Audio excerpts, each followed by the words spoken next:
Tous les États en faillite ont été précédés de transformations collectives de leur peuple. Et à la base de ces changements se cache le besoin de construire des imaginaires et des mythes auxquels se raccrocher.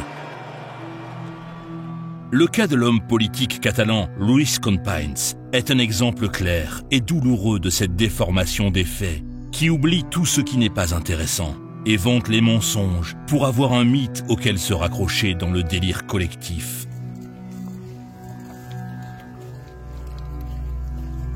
Lluís Companys, fusillé en 1940 par le dictateur Franco, est devenu un martyr du mouvement indépendantiste catalan qui le présente comme un combattant des libertés et un défenseur de la démocratie.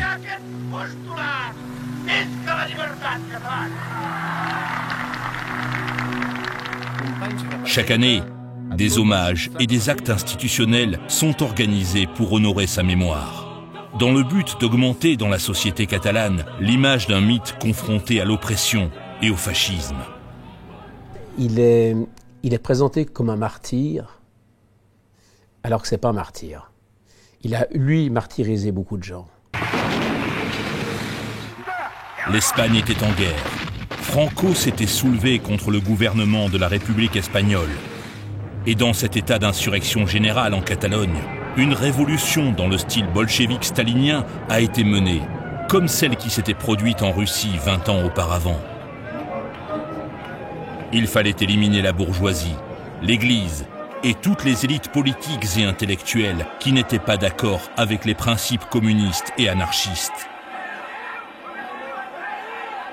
En el periodo de la guerra civil en Cataluña son asesinados bajo el amparo de la Generalitat y muchas veces con la firma del propio Companys, son asesinados casi 8.500 personas.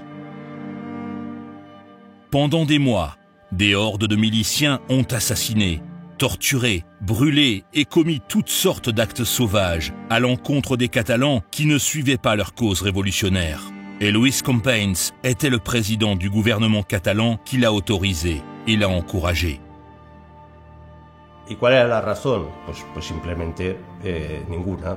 Se les fusila por su ideología política o por su profesión religiosa y bajo, insisto, el amparo y el marco jurídico legal de la propia Generalitat de Catalunya que preside Companys. Les nationalistes d'aujourd'hui, 80 ans plus tard, ne veulent pas mentionner toutes ces horreurs et ils blanchissent Companys en oubliant ce qui n'est pas intéressant.